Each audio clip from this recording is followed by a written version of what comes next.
Hello, welcome back to Deep Consciousness. I am Kiyoko, who is a medium, spiritual guide, and the mother of a son. Today, I'm going to talk about the importance of keeping your boundaries.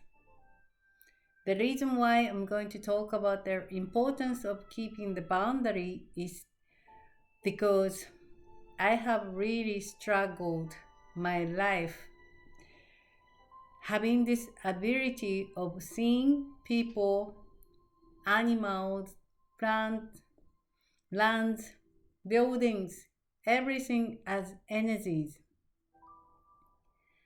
Because having this ability, I do receive a lot of information from their person or from the animals or from the land or whatever in front of me.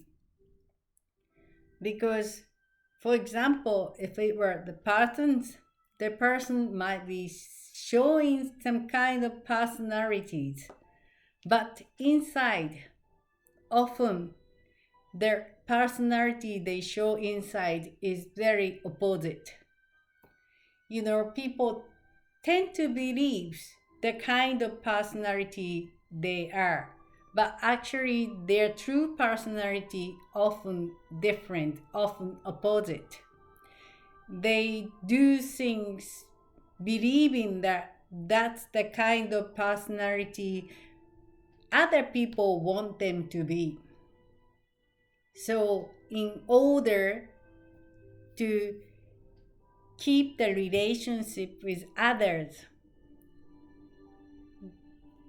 they start to act like somebody else.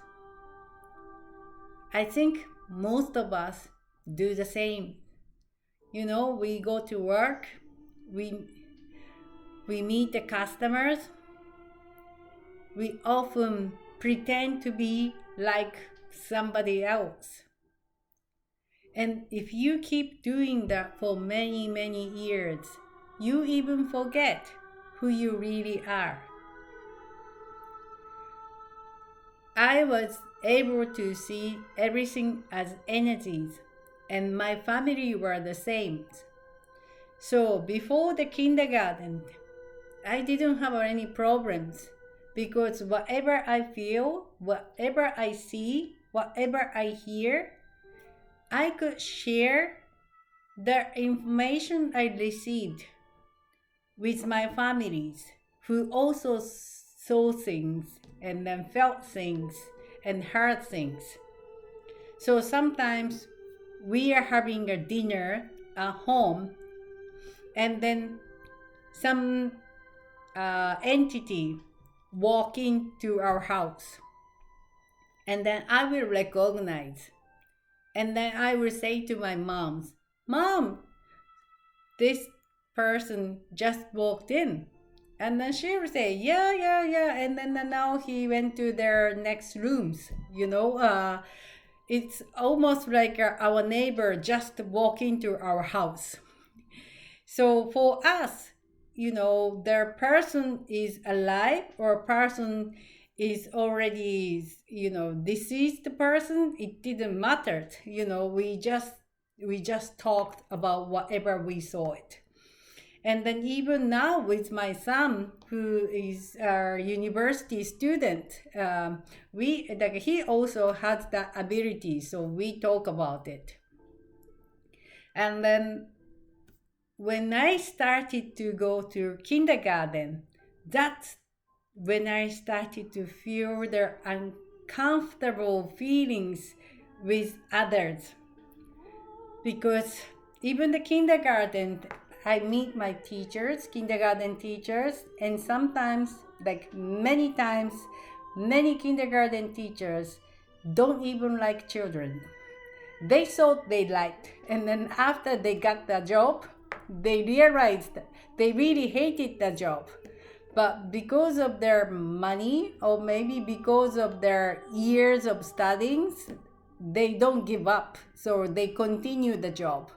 But every day they're facing children and they don't enjoy, they hate it.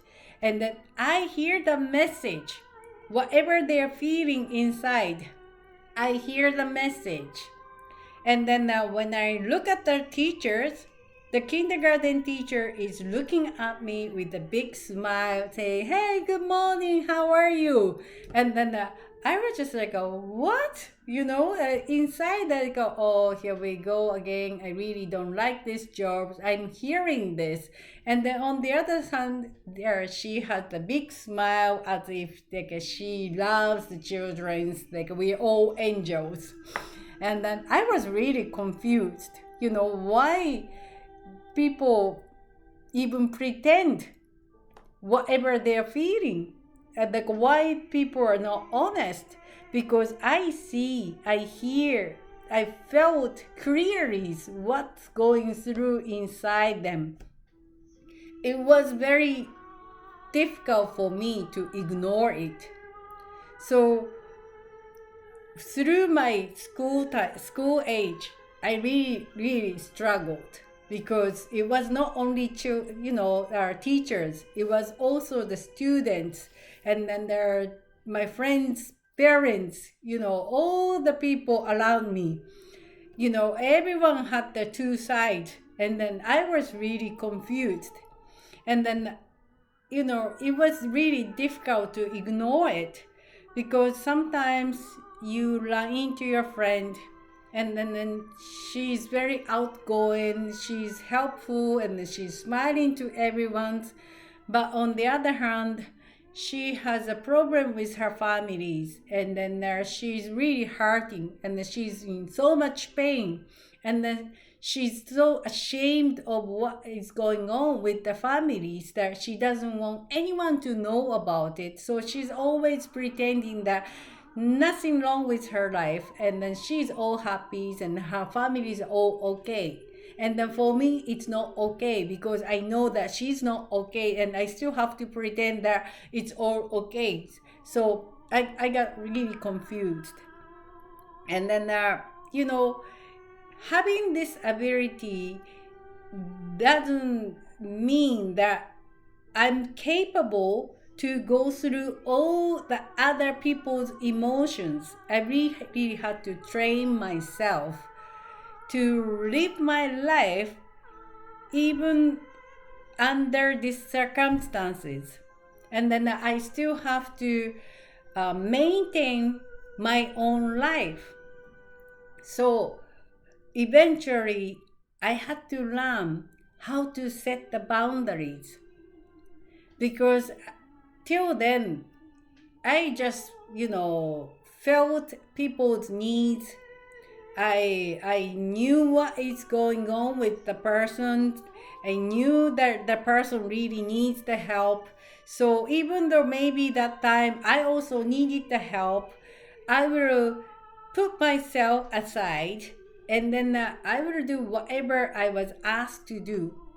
So every day I felt like I'm a failure, because I'm failing every day, because I felt like I have to help these people, and then I don't know what to do, and then I do whatever I felt like I should do, and then I was not doing for what I should do for myself.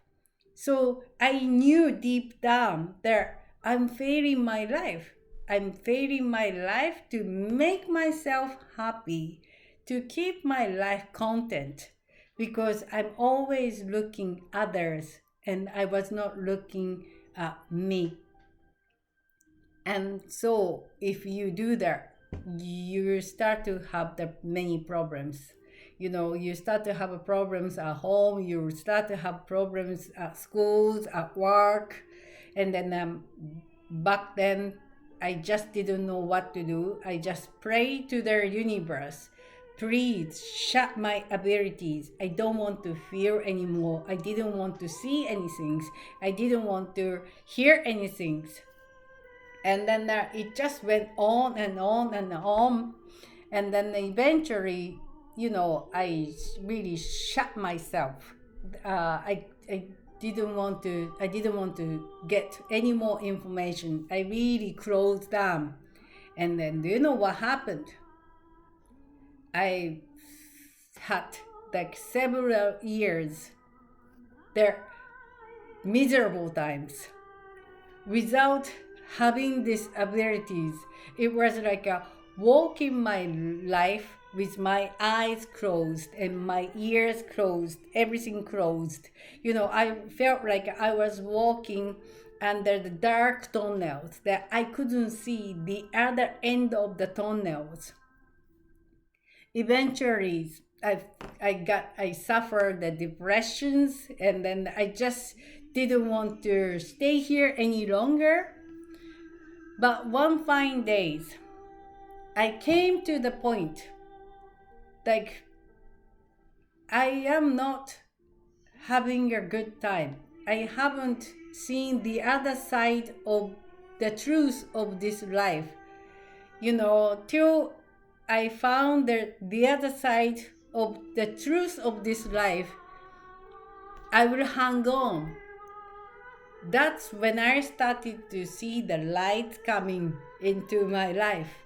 And then soon after that, I found that I got pregnant of my son. And then throughout my pregnancies, I started to talk with my son.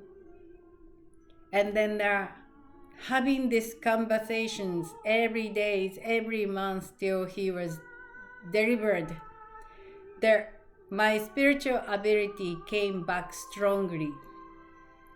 And that's I reached my spiritual awakening. Then I did many trainings, and then I knew I really had to set my boundaries. Because if I didn't set my boundaries, who's gonna suffer? My son will suffer, who really needed me as a single mother. He only had me. So if I don't set the boundaries for me and for my son, he's gonna suffer. And then that was when I really sit down, and then I started to think about my own life.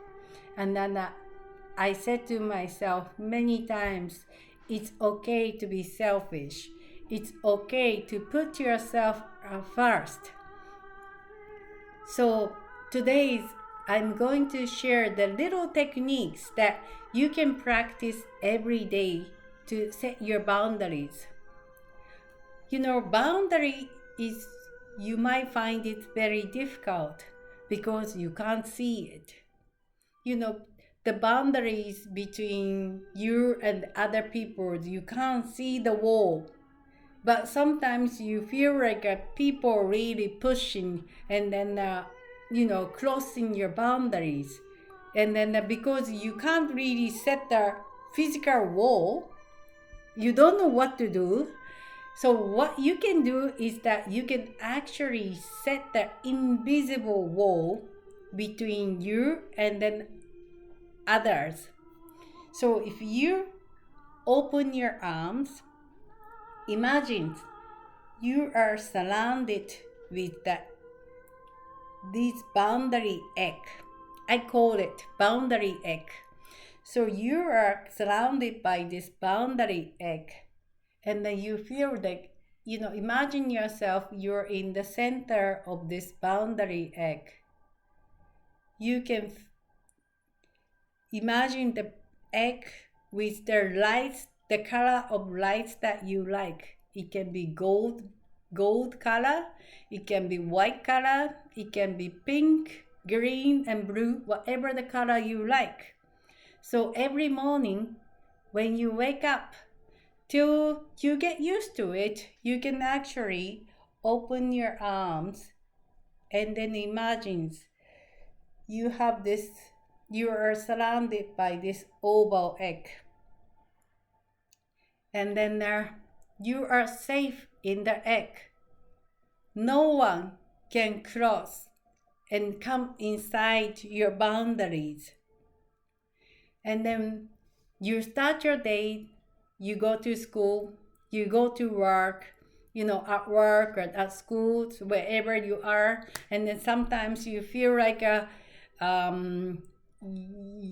someone is just too close to yours, and then you really need your personal space, and then go to the bathrooms, and then just imagine about your eggs, and then make sure to push the boundary wall to the set positions. Eventually, you'll get used to this. So even when you just think about, okay, boundaries, and then you can feel the boundary is all set for you. So you need a little practice every day. In the beginning, I also did every days, few times a day for a couple minutes. I will just imagine myself in the egg. I'm all safe. I can feel whatever I want. Whatever I want to think, whatever I want to do, I'm all okay to admit it in this egg. And then sometimes if you are like a HSP, and then you are too sensitive to feel other people's feelings, for those people, really, stand yourself in front of the mirror and just say it's okay to be selfish. Because for those HSP, you tend to forget about yourself, and you always run around for everyone else, and then that is not going to help you. It's always you first. Even as a mother, as a father, you always make sure you're the first.